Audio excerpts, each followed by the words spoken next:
Amém, meus irmãos? Abra a sua Bíblia aí no livro de Atos, por favor, capítulo 2.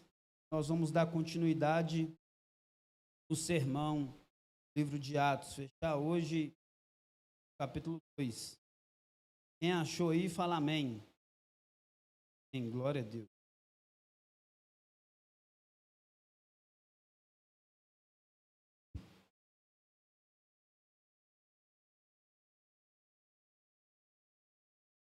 Tá quente aí, irmãos? Essa chuvinha à tarde ajudou? Sim ou não? Estava de moto, falar com vocês que deu vontade de ficar na chuva. Aqui para dar uma refrescada. Estava quente, né? Ainda. Deus tem dado graça para gente. Nós vamos hoje ler do verso 2 do 12 ao versículo. Antes da gente iniciar a leitura, eu queria falar algumas coisas a respeito desse. Nós estamos primeiro e metade da parte, vamos dizer, do capítulo de Atos. Depois tivemos uma pausa da semana. Igreja, oramos aqui, Lagoinha primeiro, então, não foi livre. Primeiro de manhã eu preguei sobre 4 à noite para a igreja de Corinto. E hoje nós estamos retornando ao livro de Atos, capítulo. Esse texto, ele talvez tenha está escrito Pedro, ou então o sermão de Pedro. Esse texto também, verdadeiramente, temos reconhecer ele como o sermão pentecostal.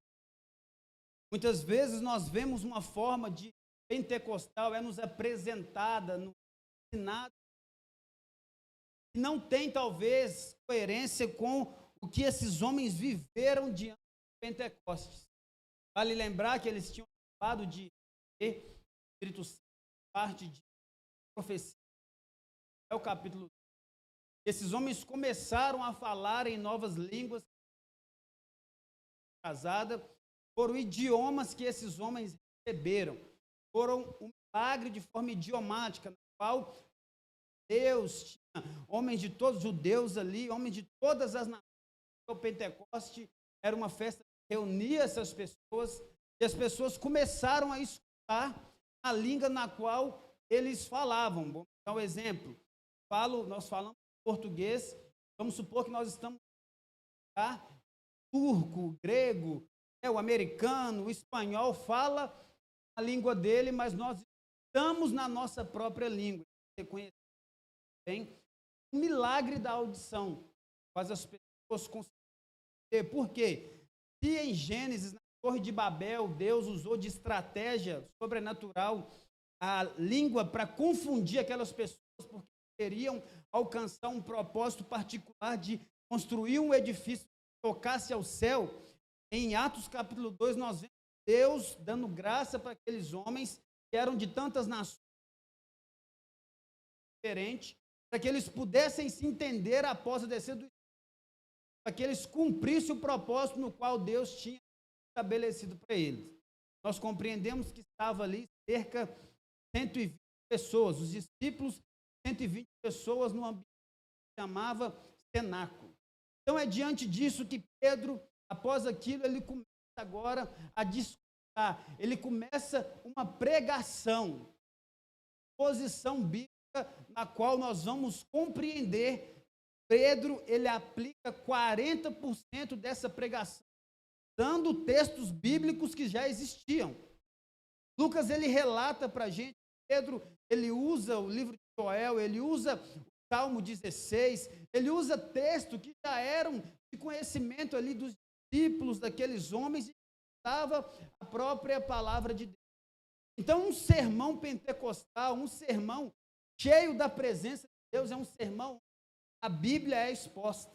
Não é um sermão que talvez as pessoas falem em outras línguas, que dá cambalhota, pirueta, que faz uma demonstração aqui na frente, mas é uma exposição da própria palavra de Deus. Vamos ver que Pedro, ele não fala em nenhum momento, nem dos seus próprios testemunhos. Pedro não fala que ele que cortou a orelha do soldado, que ele andou sobre as águas, ele não exalta a ele mesmo, mas ora fala da obra de Cristo. Pedro apresenta o evangelho. E o foco também desse sermão é a respeito da ressurreição do nosso Senhor Jesus Cristo, o qual ressurgiu entre os mortos. Bem, nós precisamos lembrar que do capítulo 1 até o capítulo 12, nós vamos ver a exposição de Atos mais e mais a respeito da vida de Pedro. 13 até o 28, nós vamos ver a vida do apóstolo Paulo, mas o livro chama Atos dos Apóstolos, que mostra as coisas, como compartilhavam os atos do crescimento da igreja, o qual nos alcançou também. Vamos lá para o versículo 14. O texto começa dizendo assim, ó. Então, se levantou Pedro com os 11, e erguendo a voz, advertiu-os nestes termos: varões judeus e todos os habitantes de Jerusalém, tomai conhecimento disto e atentai nas minhas palavras. Estes homens não estão embriagados como vindes pensando, sendo esta a 3ª hora do dia. Mas o que ocorre é o que foi dito por intermédio do profeta Joel. E acontecerá nos últimos dias, diz o Senhor, que derramarei do meu espírito sobre toda a carne. Vossos filhos e as vossas filhas profetizarão. Vossos jovens terão visões, sonharão vossos velhos. Até sobre os meus servos e sobre as minhas servas derramarei do meu espírito naqueles dias, e profetizarão. Mostrarei prodígios em cima do céu e sinais embaixo da terra, sangue, fogo e vapor de fumaça. O sol se converterá em trevas e a lua em sangue, antes que venha o grande e glorioso dia do Senhor. E acontecerá que todo aquele que invocar o nome do Senhor será salvo. Varões israelitas, atentai a estas palavras: Jesus, o Nazareno, varão aprovado por Deus diante de vós, com milagres, prodígios e sinais, os quais o próprio Deus realizou por intermédio dele entre vós, como vós mesmos sabeis, tendo este entregue pelo determinado desígnio e presciência de Deus, vós o matastes, crucificando por mãos de iníquos, ao qual, porém, Deus ressuscitou, rompendo os grilhões da morte, porquanto não era possível fosse ele retido por ela.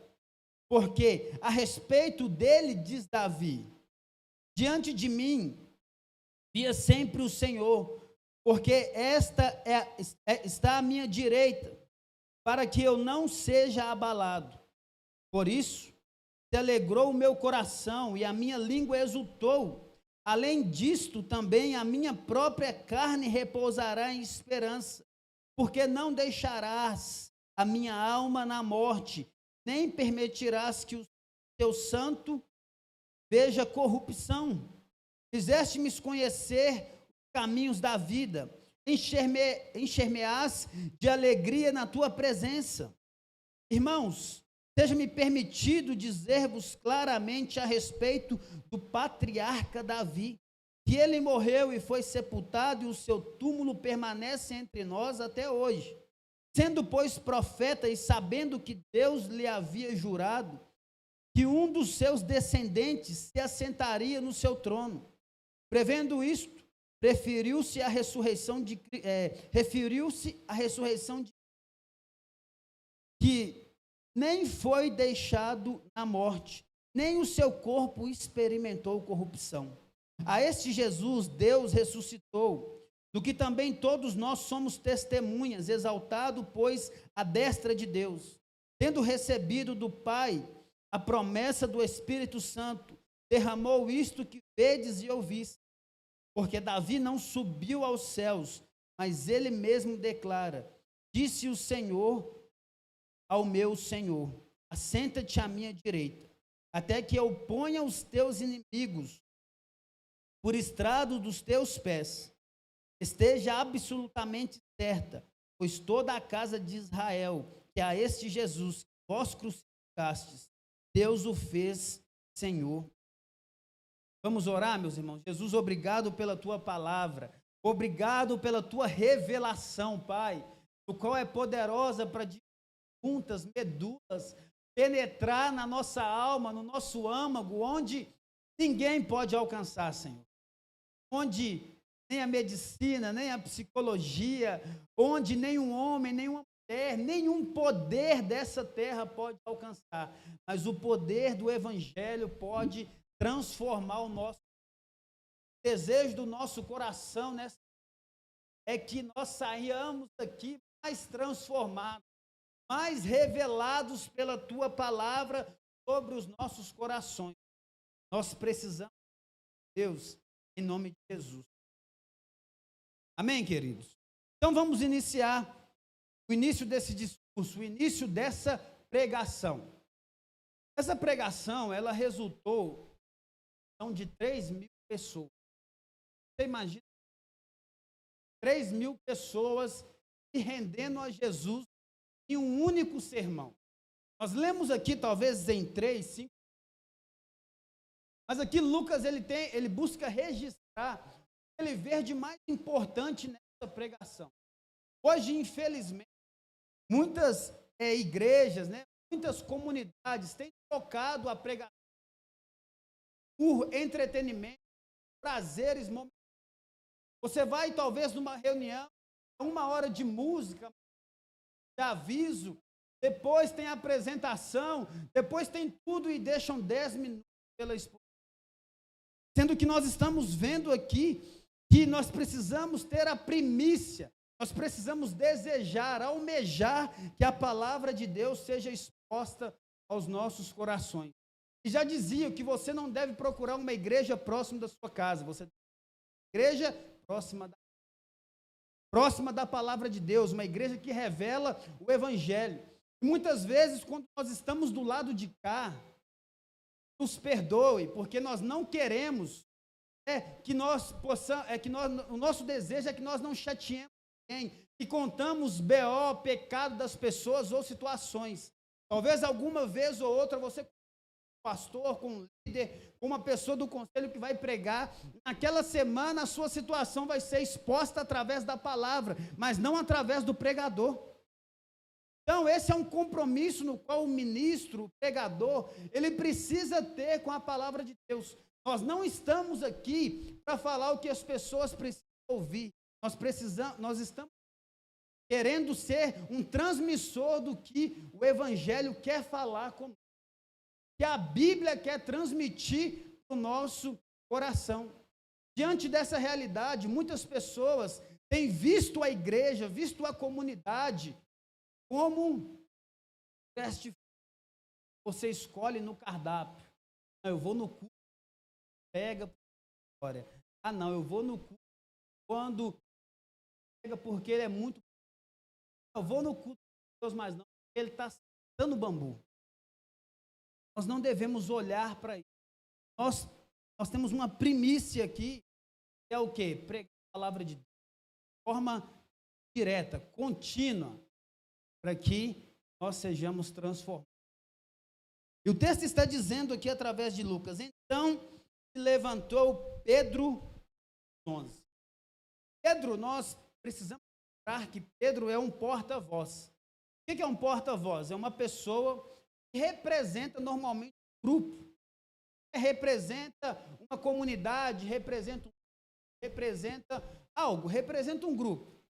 Pedro, quando você olha para a vida dele, Pedro andou sobre as águas por sua cara, falou, se é você mesmo, Jesus, anda aí até você. Jesus disse, venha. Por causa da palavra de Jesus, Pedro andou sobre as águas. Pedro também é aquele homem que estava, quando eles estavam querendo prender Jesus, quando pegou, estava entregando, cortou a orelha do soldado Malco.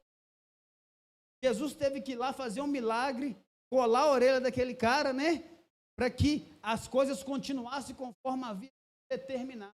Pedro também é aquele homem que, da transfiguração, antes da crucificação de Jesus, quando Jesus mostra para João, para Tiago, para Pedro, que estavam naquele momento ali exclusivo e especial, Jesus mostra a sua vida transfigurada, o seu corpo físico dilacerado, através de uma epifania, através de uma aparição, Pedro fala: você não pode. Jesus diz para Pedro: arreda-te de Satanás.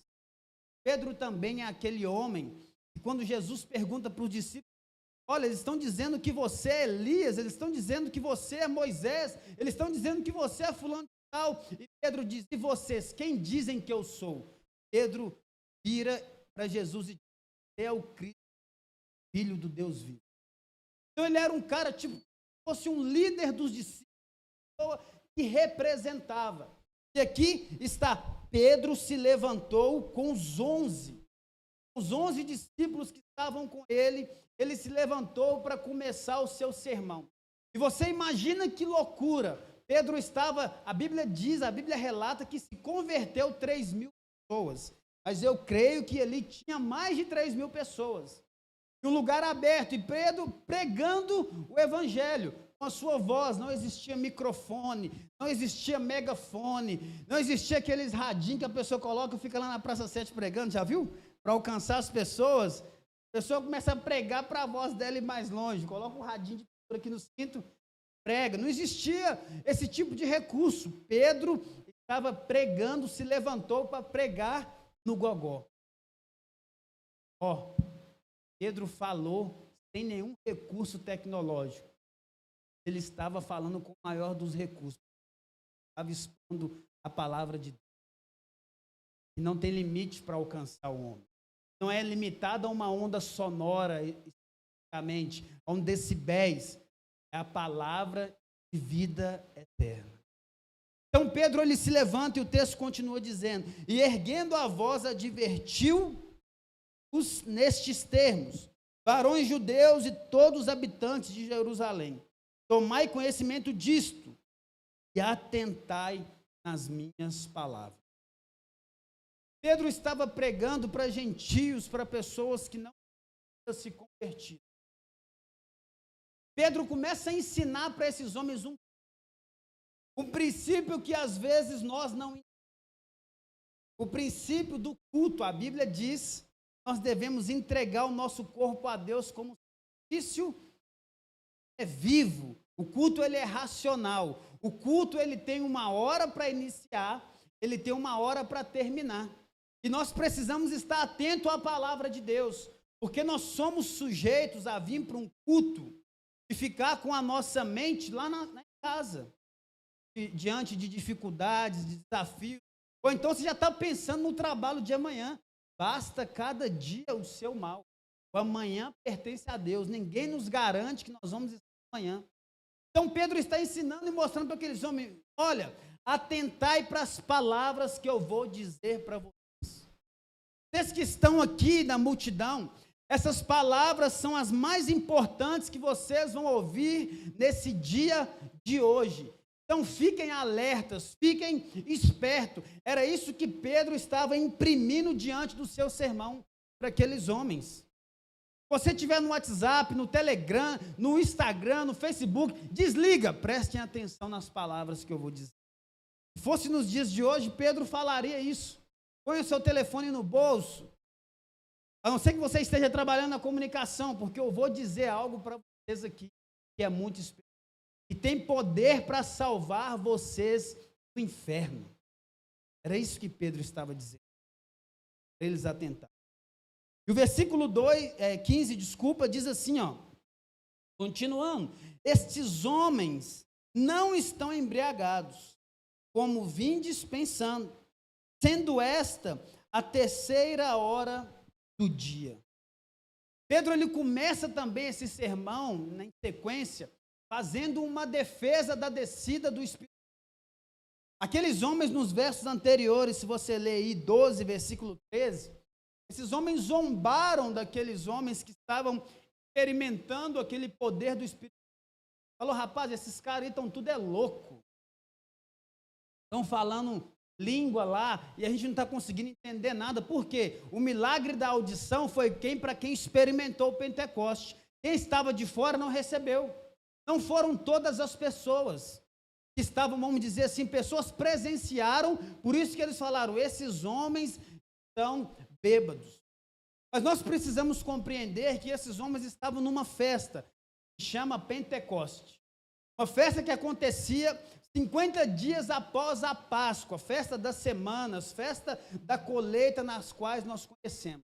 E o texto está dizendo que esse acontecimento, ele foi pela manhã. Foi possivelmente ali entre 8 e 9 horas. Então Pedro está mostrando para aqueles homens, olha, nesse horário ninguém bebe. Esses homens não estão rebatendo uma ressaca. Os homens não passaram a noite bebendo vinho e acordou e estão rebatendo, não. Porque na festa de Pentecostes também existiu o costume deles jejuarem pela manhã, deles se consagrarem pela manhã e deles orarem pela manhã. Então, é impossível pensar que esses homens estivessem bêbados. O texto ele quer trazer que Pedro está defendendo essa realidade. Olha, esses homens não estavam bêbados, esses homens estavam sendo revestidos de poder, cheios do Espírito Santo de Deus. Esses homens estavam edificando um ao outro. Por quê? Em Babel, eles estavam unidos, mas Deus os separou. Em Atos, na festa do Pentecostes, eles estavam unidos, mas sem compreensão de linguagem, então Deus os uniu mais através da linguagem, para que um pudesse compreender o outro. Amém, meus irmãos? E vamos continuar no verso 16. Mas, o que ocorre é o que foi predito do profeta Joel. Lucas agora começa a registrar, a trazer para a gente, nesses próximos versículos, a respeito da profecia de Joel. Nós cremos que hoje tem profetas, eles somente falarem da palavra de Deus. Eu posso ser um profeta aqui falando da Bíblia, trazendo uma exposição verdadeira para você. Porque nós temos hoje encontrado profetas sem eles mesmos. Eis que te digo de mesmo. É verdade? O profeta do Velho Testamento e alguns no Novo Testamento, assim diz o Senhor dos Exércitos. Eles falavam, usavam a menção do Senhor dos Exércitos na frente do que eles iam trazer para a igreja, trazer para a pessoa. Quando aquele homem que estava se orgulhando dos seus bens, olha, eu tenho casa, eu tenho iPhone 12, eu tenho família maravilhosa, a minha despensa está lotada para essa pandemia. Aí o profeta vai nele e fala assim, arruma a sua casa, você vai morrer. Porque o Senhor mandou eu te dizer isso aqui. Hoje as pessoas, crente, está procurando profeta para falar seu número do CPF. É a mesma coisa que ir no vidente, irmão. O que uma revelação de número do CPF vai mudar na sua vida? Ou se o profeta dizer para você, arrependei-vos porque é chegado o reino. Muda a sua vida, nasça de novo, busque o Espírito Santo, encha do Senhor. Você não precisa que alguém fale o número do seu CPF. Você precisa de alguém que aponte o seu pecado. Você nunca mais seja... É isso que nós precisamos. Nós precisamos, porque já dizia o teólogo Dietrich Bonhoeffer, que ele falava, deixe a palavra de Deus falar contra você. Mas não, nós queremos a igreja do poder, porque lá Deus fala. Fala? Está pregando a Bíblia? É meia hora de gritaria e rodação, e falando um tanto de coisa que você não entende nada, 2 minutos do versículo bíblico. E está falando que é poder. O sermão pentecostal aqui, que esses homens acabaram de ser revestidos do poder. O que você vê? Bíblia. Você vê um sermão cristocêntrico, centrado na pessoa de Jesus. Pedro era um cara de autoridade, que poderia até falar do que Deus fez na vida dele, mas ele falou somente da palavra de Deus. Ele começa a explicar para aquelas pessoas. E acontecerá nos últimos dias, diz o Senhor, que derramarei meu espírito sobre toda a carne. Vossos filhos e vossas filhas profetizarão, vossos jovens terão visões, e sonharão vossos velhos. É desse acontecimento que Pedro está explicando àqueles homens que estavam o ouvindo. Ele está falando, olha, o que aconteceu não é embriaguez, o que aconteceu não é loucura, essas pessoas não estão loucas, porque Joel já tinha predito isso, que nos últimos dias eu derramarei sobre você, sobre todos o meu Espírito Santo. Ele está dizendo sobre todos os crentes, sobre todos os eleitos.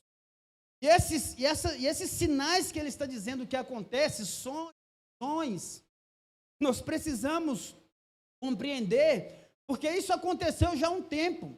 Pessoas ainda recebem isso, mas nem são todas as pessoas. Você vê que existe uma intermitência. O próprio acontecimento da descida do Espírito Santo, do Pentecoste, foi um acontecimento inédito na igreja. Um acontecimento não programado, inédito, no qual Deus quis descer sobre aqueles homens. Isso não se repetiu até hoje na história dessa forma. Deus é um Deus que não muda, mas Deus é um Deus também que não fica se repetindo. Não fazem as coisas da mesma forma. Mas às vezes nós queremos chegar aqui, falar, hoje é o dia do poder, traz o óleo ungido, passa no caminho do sal, passa pela porta, venha com a roupa branca, que Deus vai descer, e Deus não desce. Porque a espiritualidade, como na vida desses homens, está na vida ordinária, está no dia a dia, está naqueles homens se levantarem pela manhã, ir pregar o evangelho, trabalhar, Paulo fazer tenda, outros discípulos fazendo a obra de Deus, os diáconos sendo instituídos, na vida comum da igreja. No ordinário acontece o sobrenatural, mas nós estamos correndo atrás do extraordinário. Irmãos, o extraordinário acontece, mas ele é eventual. Vezes. Mas se você for pensar, o extraordinário é Deus querer salvar. Sim. Isso é maravilhoso. Isso é lindo. Isso é algo que nós não deveríamos esquecer nunca. Lembrar de onde Deus tem nos arrancado, nos tirado. E a gente pensa assim, conta seu testemunho, eu bebia, eu fumava, eu usava droga, eu pinchava, eu andava em cima de ônibus, eu fazia tantas coisas. Deus te livrou de quê? Eterno. Deus te livrou da condenação eterna. As coisas que vão sendo transformadas é consequência da obra do próprio Espírito Santo, que Ele há de nos condenar. Porque aqui estamos vendo um momento que Jesus tinha acabado de ser assunto aos céus. Jesus tinha sido crucificado, passou os 3 dias, Jesus ressuscita, encontra com os discípulos, é assunto aos céus, mas ele fala, ei, eu estou indo, deixarei com vocês o Consolador, o Espírito Santo, que há de instruir vocês a respeito de todas as coisas. Nosso Deus não é um convite, nos abandona. Já fiz minha parte, estou indo embora. Deus é tão bom. Nosso Deus é um Deus que age através da Trindade, é um Deus trinitário, que se move através do Pai, do Filho e do Espírito Santo. Dentro de cada uma característica, de cada uma função, mas todos são os mesmos. André, como que é isso? Tem que ser doido para acreditar nisso. Como eu disse aqui, eu não vou nem comparar com o telefone, não, porque eu estou rebaixando a Trindade. Nós comparamos com algo da nossa realidade, mas a Trindade é algo que nós cremos, que nós acreditamos, que se move através de 3 pessoas, através de um propósito que se tornam um. Nós não somos pessoas que temos Deus politeístas. Nosso Deus é único. Nosso Deus é um, move, que se estabelece através de... Vamos continuar o texto.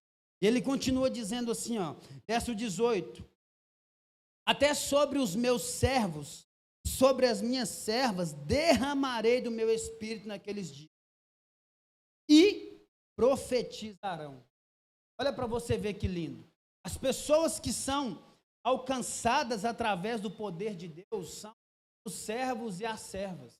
Você, eu, qualquer uma mulher que está nesse auditório aqui, ó, poderia ter ocupado o lugar de Maria, mãe de Jesus. Jesus quis escolher Maria. Qualquer homem que está nesse auditório aqui poderia ser um Eliseu, mas Deus quis escolher Eliseu. O Espírito Santo veio sobre esses homens, pessoas comuns, pessoas simples, assim como eu e você, pessoas de vida cotidiana, pessoas do dia a dia, de vida normal, e revestiu aquelas pessoas de tal forma, eles fizeram coisas sobrenaturais através do poder de Deus. O poder do Espírito Santo, ele está sobre todo nascido. Nós não devemos almejar, não um batismo, é lógico que nós precisamos do seu renovo, mas a Bíblia diz que nós temos o selo do Espírito. Nós somos selados pelo Espírito Santo. Nós somos guardados por Ele, instruídos por Ele através da palavra, através do convencimento do pecado. Nós somos tão miseráveis que até para eu e você, para nós reconhecermos que nós somos miseráveis, nós precisamos de uma ação externa, de alguém que nos convence. E essa pessoa se chama Espírito Santo. Nosso amigo, intercessor, ajudador, aquele que quando você está sofrendo, você não tem forças para orar, mas ele age dentro de nós com gemidos inexprimíveis, como diz o Espírito Santo de Deus. Age por nós, intercede por nós, clama por nós junto ao Pai, com gemidos inexprimíveis. E vamos continuar, verso 19. Postarei prodígios em cima do céu, e sinais embaixo da terra, sangue, fogo e vapor de fumaça. Aqui Lucas ele está querendo nos mostrar sinais, fenômenos que são sobrenaturais que acontecem nos últimos dias também. Situações que nós não conseguimos compreender. Fogo de condenação, queimadas, homem sendo orgulhoso, tantas coisas acontecendo, mas também nós vemos coisas do próprio Deus acontecendo em nossas vidas, porque uma das propostas do Evangelho é levar o homem para o jardim de onde ele nunca deveria ter saído. Deus ele está nos levando, nos conduzindo a uma restauração total de todas as coisas. E isso não é no estalar do dedo, isso é de dia em dia, isso é de glória em glória, isso é de fé em fé. Até no dia que eu e que você, nós vamos chegar na estatura do varão perfeito. A restauração de todas as coisas. Pensa, vai ter boleto, irmão. Oh, glória, hein? Aleluia. Não vai ter doença, não vai ter dor, não vai ter aluguel, não vai ter IPTU. Glória a Deus. Nós nem vamos preocupar com isso, porque está diante do trono e adorando a Deus com os 24 anciões, glorificando e gozando de Deus durante a eternidade. Mas o que esse mundo proporciona é temporário. Vai passar, tudo vai passar, mas a palavra de Deus ela permanece. Vamos continuar. Verso 20.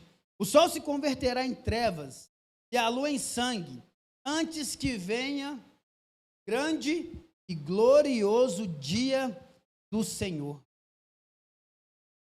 Aqui, como descrito em Joel também, o livro de Atos ele está trazendo para nós a respeito da volta de Cristo, a respeito dos últimos dias, dos últimos acontecimentos,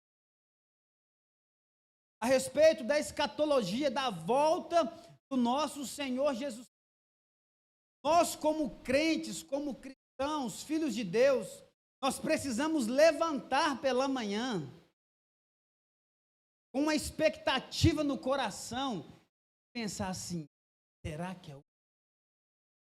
Nós não sabemos, nem o Filho sabe o dia e a hora, mas nós estamos a cada 24 horas que passa no nosso relógio cronológico, é um dia mais próximo da eternidade. É um dia mais próximo da salvação eterna, ou um dia mais próximo da condenação eterna. Os dias estão passando, anos, talvez não, os dias também têm sido abreviados, passado rápido, mas nós estamos chegando no propósito final para essa humanidade, qual nós vamos chegar no dia do juízo. E aquele que crê, for batizado, será salvo, mas quem não crê será condenado. Se você crê, se você nasceu de novo, se você compreende que você é um filho de Deus, todos quantos feitos filho de Deus, a saber, creram no Senhor, não há mais. Irmão, você não será julgado. Porque existe uma condenação. Para o crente, para o salvo, para o redimido, para o restaurado, quem vai ser julgado é quem está condenado. Você está absolvido. Não há veredito de morte sobre a sua vida e sobre a minha vida, mas sim de vida eterna. Vamos continuar. O outro verso diz assim, verso 21. E acontecerá que todo aquele que invocar o nome do Senhor será salvo. Talvez as pessoas pensam assim, então se eu falar Jesus, misericórdia, meu Deus do céu, me ajuda, Deus, eu vou ser salvo? Não. O texto diz que esse invocar é como clamar por arrependimento. Sabe quando alguém invoca algo? Quando uma pessoa está sedenta por algo, e ela grita. Vou dar um exemplo para você que todo mundo aqui conhece. Bebê quando está com fome. É verdade? Nós conhecemos o ditado, filho que não chora, não mama. E o bebê, ele começa a invocar de tal forma que se você não der ele algo para comer, o grito, o choro, a angústia no coração dele te irrita. Então o texto está dizendo, você tem que invocar o nome de Deus todos os dias da sua vida, a todo momento, ao ponto de se desesperar por arrependimento. Falar, Deus, me salva. Deus, me ajuda, eu não consigo sozinho. Senhor, eu preciso da Tua palavra, eu preciso orar. Me dê, Pai, discernimento, me fortalece a minha vida. É isso que aquele que invocar o nome de Deus, esse será salvo. Mas quem não crê, está condenado. Está condenado. Vamos continuar. Verso 22. Varões israelitas, atendei a estas palavras. Jesus, o Nazareno, varão aprovado por Deus diante de vós, com milagres e prodígios e sinais, os quais o próprio Deus realizou por intermédio dele entre vós, como vós mesmo sabeis. Pedro está mostrando para aqueles homens, meus irmãos, sabe esse Cristo no qual nós seguimos?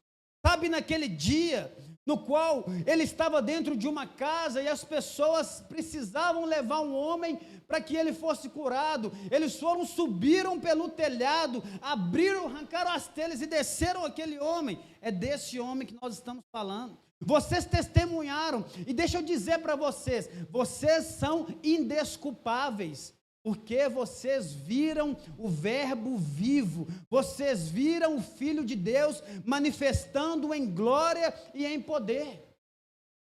Se arrependam e creiam no Senhor. Esse era o sermão de Pedro para aqueles homens. Porque nós conhecemos na narrativa bíblica a história de Lázaro, mendigo, e a história do rico, no qual aqueles homens vão para um lugar de tormento e o seio de Abraão. E aqueles homens começam a dialogar.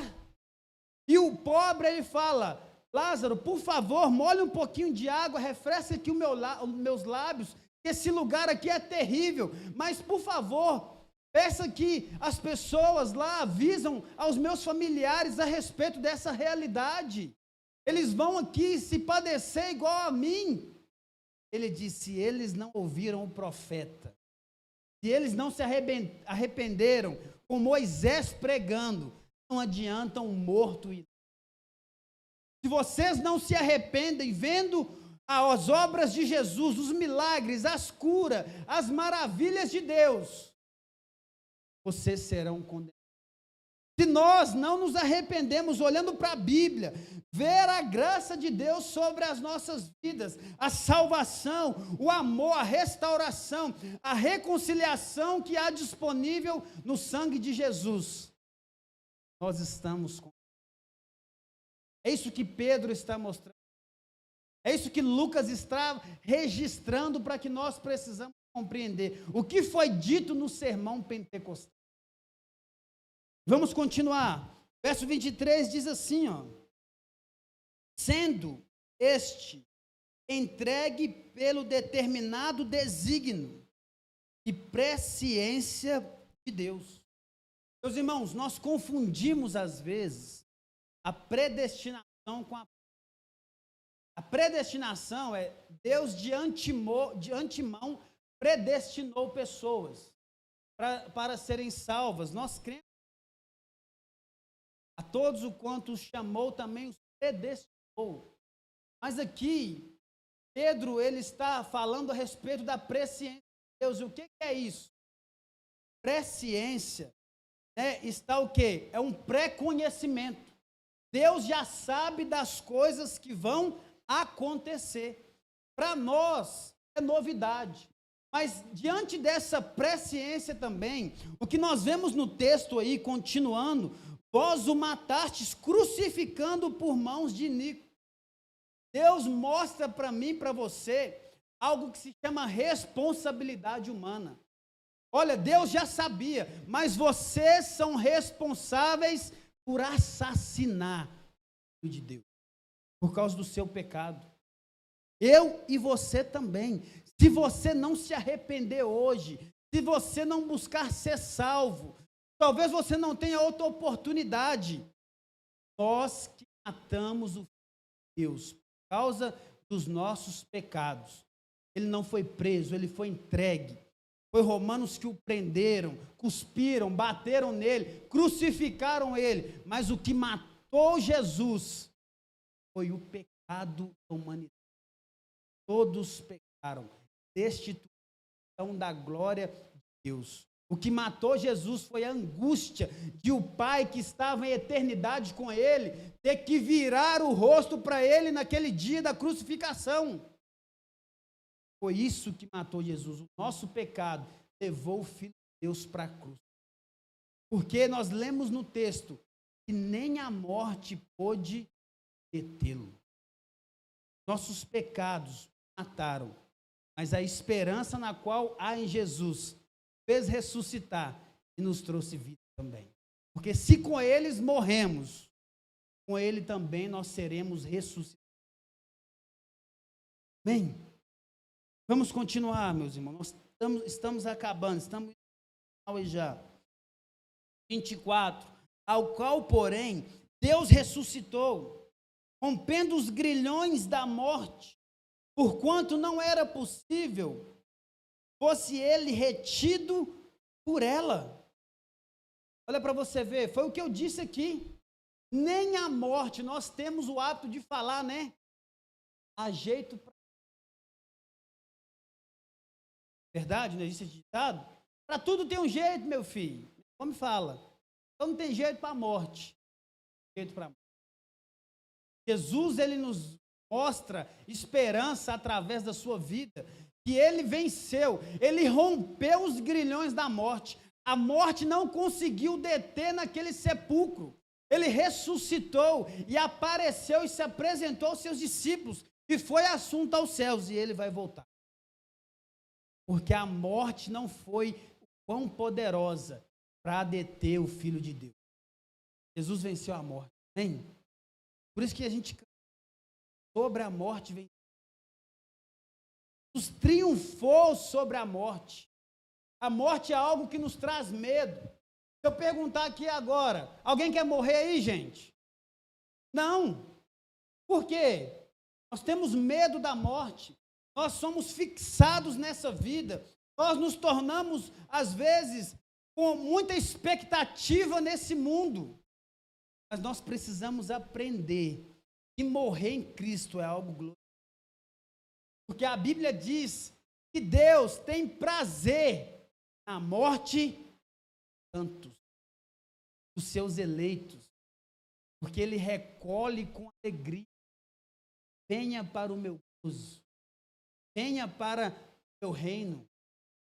Deus tem prazer na morte, nossas necessidades, porque nós fomos criados em primeiro momento para sermos eternos, no sentido de não ter morte em nossa vida, mas o homem pecou lá no jardim, então através daquele pecado, se através de um homem entrou a morte, através de Jesus também, através da graça de Deus, entrou a eterno, entrou a esperança para a nossa vida.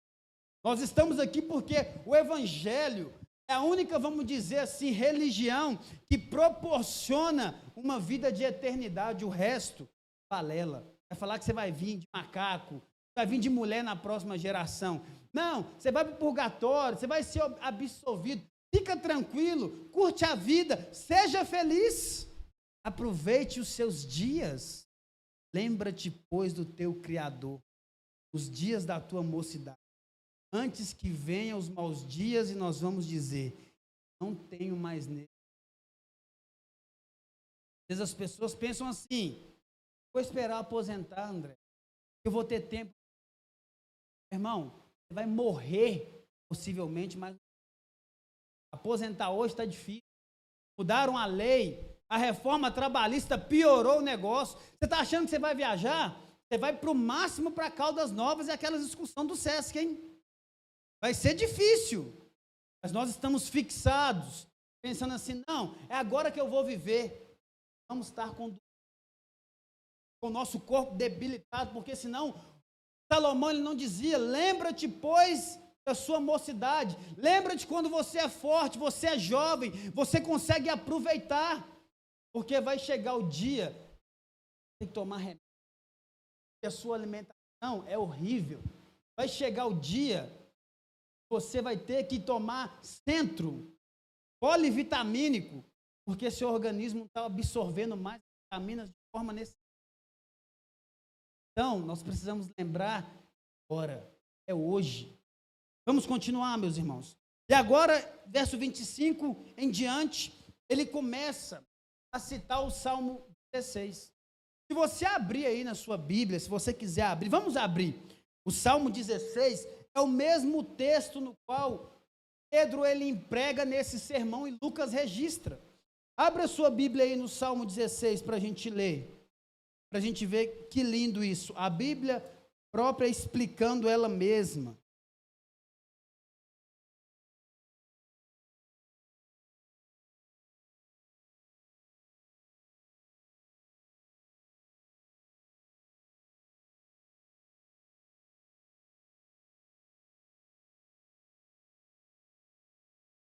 Todo mundo achou, meus irmãos?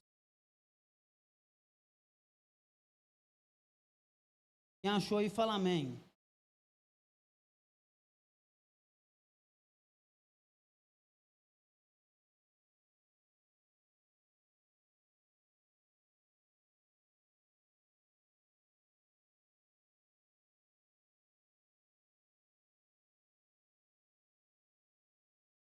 Davi, ele abre o seu coração. Olha o que diz aqui, ó.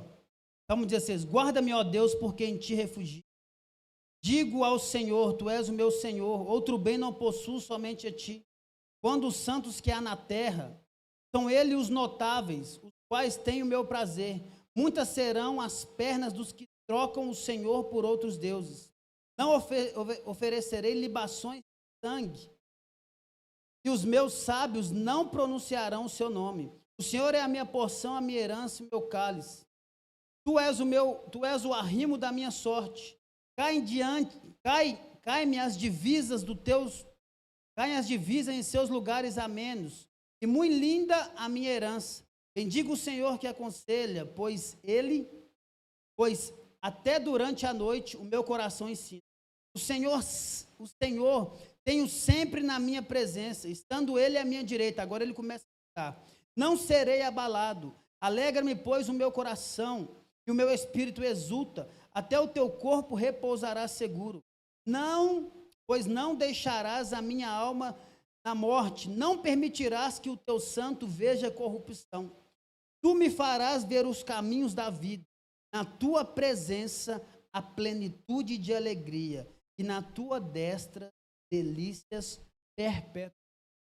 Vamos voltar para o texto. Aqui Pedro ele pega um conjunto aqui, uns versículos desse salmo de Davi, porque Davi ele representa na linhagem de Jesus, ele representa personagem que está dentro da genealogia de Jesus. Se você lembrar, quem que era Davi? Davi era um moleque, jovem simples, estava fazendo coisas ordinárias. Deus dá uma direção para Samuel para ungir um rei em Israel. Samuel, preciso de ungir um rei em Israel. Onde está esse rei? Está lá na casa.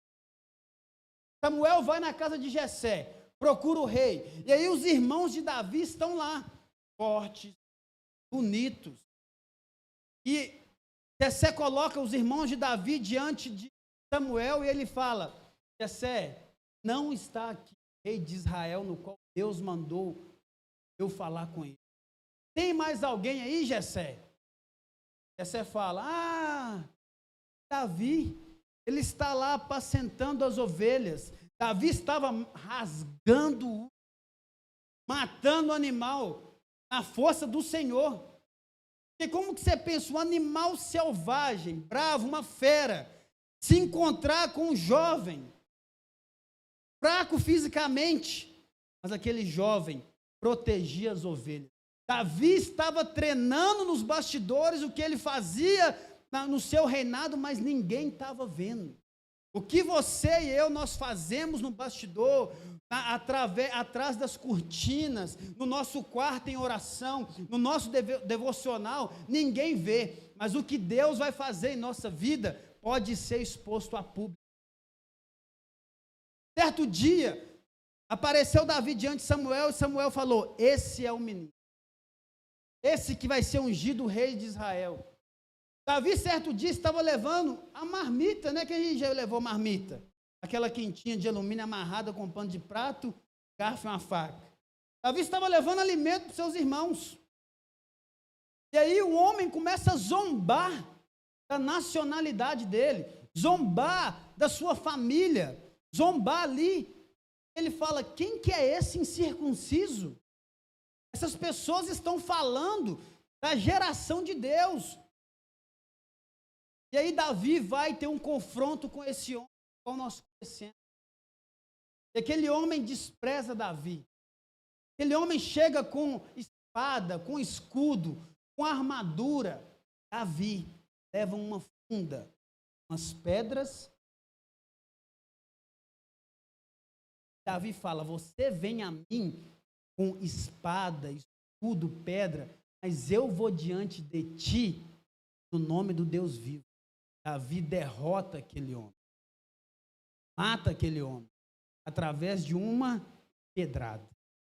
E ele que diz esses trechos que nós vamos ler: diante de mim via sempre, 25, porque a respeito dele diz Davi, diante de mim via sempre o Senhor, porque está à minha direita, para que eu não seja abalado. Por isso se alegrou o meu coração, e a minha língua exultou. Além disto, também a minha própria carne repousará em esperança, porque não deixarás a minha alma na morte, nem permitirás que o teu santo veja corrupção. Verso 28. Fizeste-me conhecer o caminho da vida, encher-me-ás de alegria na tua presença. Pedro, mais uma vez, como 40% desse sermão são de outros textos. Ele está falando, lembra do Salmo 16? O Deus anda à direita, Deus traz esperança, Deus traz alegria, o Deus não deixarás a alma à morte, o Deus não deixarás que o teu santo veja corrupção.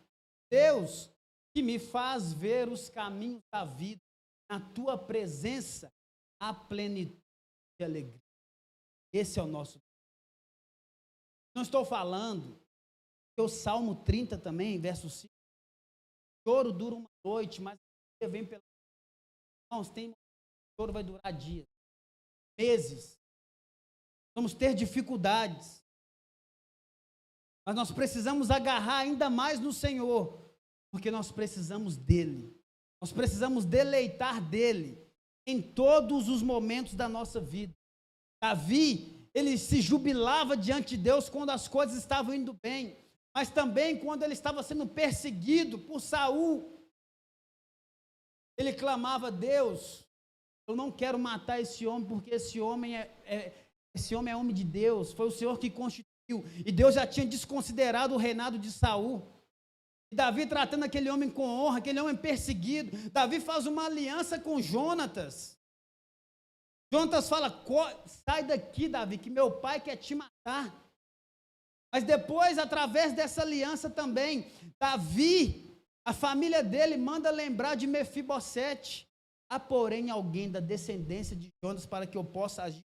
Então, aí o servo diz: Lodebar, presa, Mefibosete, ele é mão com pés, porque ele estava na fuga. Ele caiu e ficou irritado. Faz o seguinte: você, toda a sua família, que era 28 pessoas, se não me engano, todo mundo trabalhar para esse homem agora. Todas as terras de Jonatas, restitui, dá tudo a ele. Davi vencia as batalhas, era na força do Senhor, porque quando ele pecava contra Deus, ele perdia também. Deus era justo com ele, Deus orientava. Existem uma batalha na Bíblia, que talvez você conheça, que o sol e a lua parou, até que o povo se vingou do seu descesse batalha. Existem batalhas de Israel, que os anjos fizeram como cavaleiros. O povo que era inimigo falou assim: ficaram amor. Vamos continuar, meus irmãos. Estou quase acabando. E o texto continua dizendo, verso 29. Irmãos, seja-me permitido dizer-vos claramente a respeito do patriarca Davi, que ele morreu e foi sepultado, e o seu túmulo permanece entre nós até hoje. Sendo, pois, profeta, e sendo que Deus lhe havia jurado, de um dos seus descendentes, se assentaria no seu trono. Aqui ele está querendo mostrar essa realidade, que Davi era um homem comum assim como nós. Davi não era um Deus, Davi era um homem no qual Deus escolheu e o fez segundo o seu coração. Davi pecou, mas Davi não ficou pecando. Ele sofreu a consequência daquele pecado. Ele, a sua família, estupro, tantas coisas que aconteceu dentro da família dele por causa desse pecado. Mas aqui ele está mostrando: olhe para o nosso patriarca, o qual é da descendência de Jessé, que é também da descendência de Cristo. Vamos observar a vida deste homem também. Pedro estava trazendo essa realidade para que as pessoas pudessem conhecer aquela narrativa. Vamos continuar. E o texto diz assim, no verso 31, prevendo isto, referiu-se à ressurreição de Cristo, que nem foi deixado na morte, nem o seu corpo experimentou a corrupção. A Bíblia diz que do descendente de Davi sairia aquele que daria a cabeça a saber, Jesus, o qual ressuscitaria dentre os mortos, salvaria muitos. É isso que Pedro está expondo para aqueles irmãos. Pedro não expôs um sermão, mamão com açúcar. Não falou o que aqueles homens queriam ouvir, nem perguntou. Ele chegou, pregou o evangelho. 3.000. Hoje, nós precisamos pregar 3.000 sermões. Aqui, 1, 2, 3, 5. Felizmente está virado. As pessoas não querem ouvir o evangelho. As pessoas estão buscando a autoajuda, o coach, a prosperidade. Sabe por que tem público para isso? Porque, como diz Romanos capítulo 1, as pessoas foram entregues às suas próprias paixões. Eles estão lá, muitos, porque eles amam aquilo. É isso que eu preciso. É isso que eu precisava para a minha vida. Você precisa ser salvo por Jesus. Como diz o Augusto Nicodemos, se você quer riqueza, ter 20 caminhões, 30 motos, vai trabalhar. Vamos labutar todo dia. Talvez nós nunca vamos ter isso. Vamos viver a vida. Vamos continuar. Ele continua dizendo, versículo 32, a este Jesus, Deus ressuscitou, do que todos nós somos testemunha, exaltando, pois, a destra de Deus, tendo recebido do Pai a promessa do Espírito Santo, derramou isto, vedes e ouvis. Porque Davi não subiu aos céus, mas ele mesmo declara, disse o Senhor ao meu Senhor, assenta-te a mim. Mesmo Davi, ele não subiu aos céus. Pedro, ele traz a narrativa para a glória de Deus. Pedro mostra que Davi foi um homem poderoso, foi um homem de Deus. Mas deixa eu mostrar para vocês. Vocês têm que olhar para Cristo. Vocês têm que olhar para o Filho de Deus que tira o pecado do mundo. O resto podem ser pessoas usadas por não salvam. Eles não transformam vida. Eles podem oferecer a palavra para vocês, para transformar vocês. Mas tudo que vocês precisam estão em Jesus. O texto está apontando para uma pregação cristocêntrica. Uma pregação no qual Jesus é glorificado. Jesus é a esperança. Não é o ministério apóstolo Pedro. Sexta-feira, às 15 horas. É triste, mas é isso que tem acontecido. Aqui no meu ministério é diferente, irmão. Meu ministério, a obra é de Jesus. Se ele não quiser, não vai acontecer. Ele já tem transformado pessoas, tem salvado, tem livrado da morte, tem curado, tem fortalecido pessoas para suportar situações na qual nós olhamos e falamos, é um milagre. Eu não acredito. Esse é o evangelho. E aí ele diz assim, verso 35, até que eu, o Senhor, está dizendo, ponha teus inimigos por estrado teus pés. Hoje as pessoas querem cantar sabor de mel. Hoje as pessoas querem disputar no púlpito, disputar no canal de televisão. E aqui o texto está dizendo que Pedro estava pregando e falou para eles, eu, o Senhor, coloco vocês por estrado dos seus pés. E a Bíblia diz, abençoai os teus amigos, orai para os que vos perseguem. As pessoas hoje, a fúria, na rede social, então, pau quebra.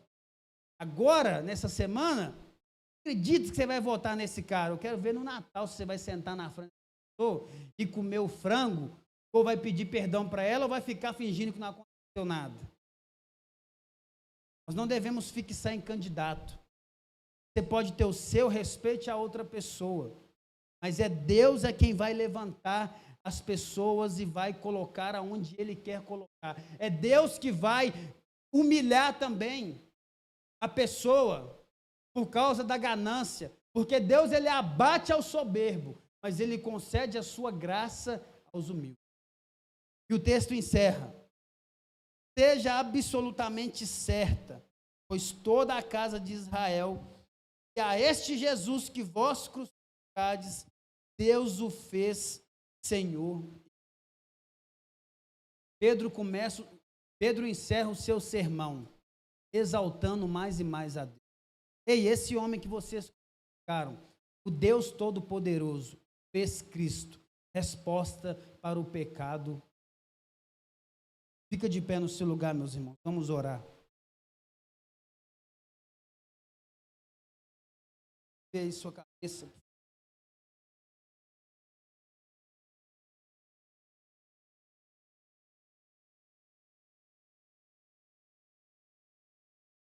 Jesus, obrigado por essa noite.